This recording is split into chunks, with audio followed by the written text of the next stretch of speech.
he said. See, we are talking about what is happening in Ilele today, and that meeting is a preventive meeting. Proactive, not reactive. Yes. Because of what happened in the past. We're talking about now. Look at what's happening in Ekiti State. 2 monarchs were killed. Yes. By the same kind of belligerent, personality that you don't understand, that Absolutely, are hiding in the bush and calling themselves herdsmen and they are bandits and all that. Well, the Sultan of Sokoto is talking because his fellow monarchs are involved. He has not spoken when little farmers in the bushes, in the very villages are involved.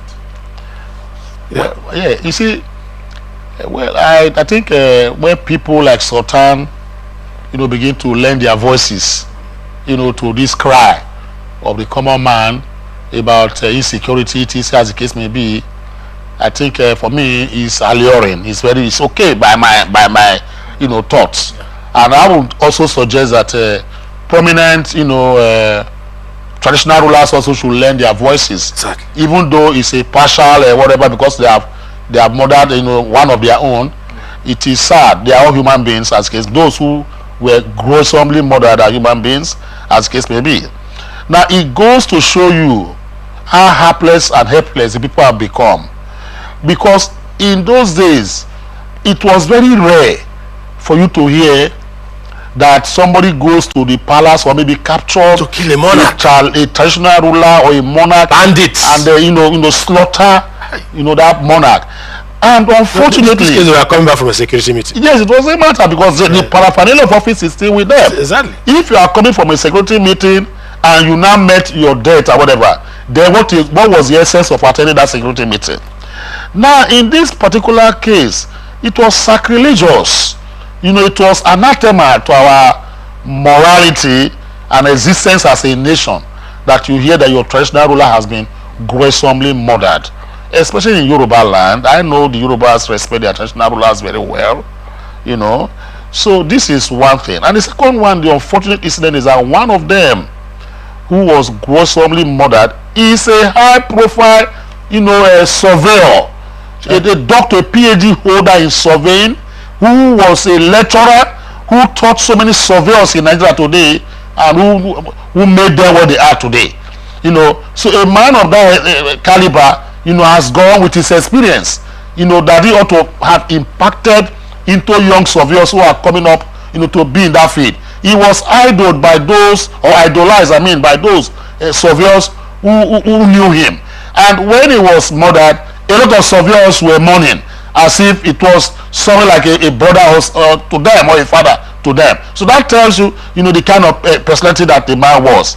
Now, talking about the security issue, the keeping in abeyance of that section 14 sub 2b by all government at all levels is worrisome to me. When we talk about security, people say federal government. You refer to the president.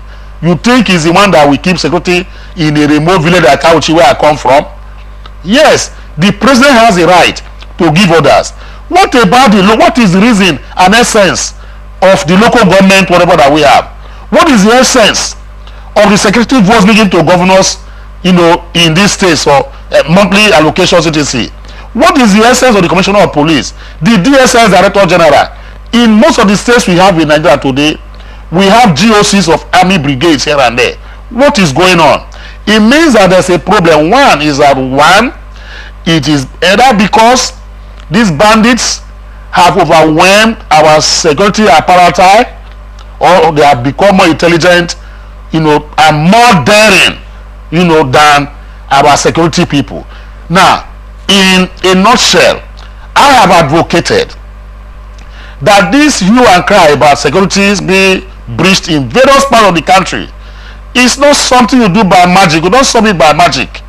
It's by technology. That is number one. The second one is by recruitment. Nigeria is being under-policed.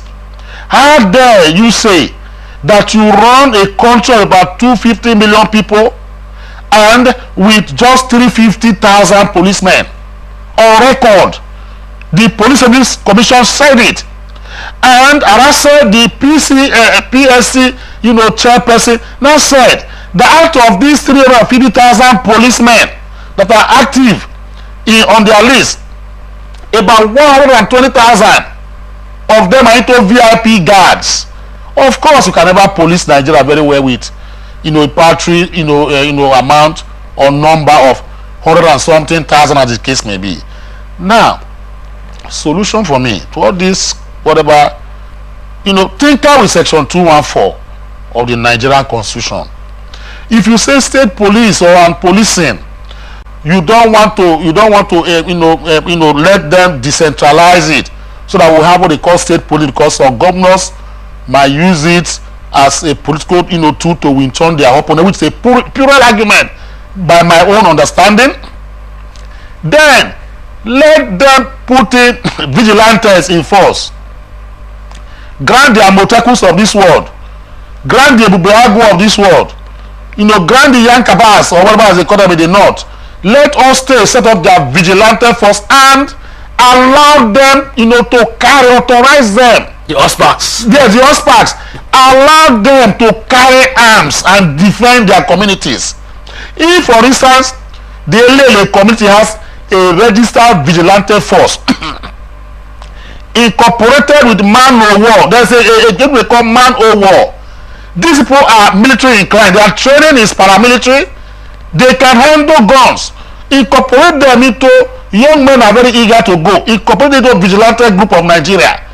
Authorize them to do what now? Own guns. 2 is that there is a law that has been rigmaroling in the House of Assembly that talks about private guards. If I need private security in my corporation, for instance, now, I can go and get as many as 100 people.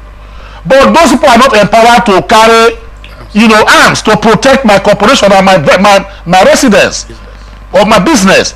So when you register private security, allow them to register, allow their members or those people working with them to bear arms.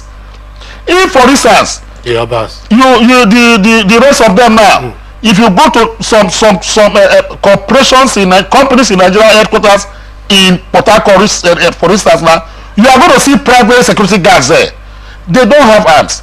Assuming you allow those people to bear arms, they will be the first people that will attack those intruders before the police will now arrive.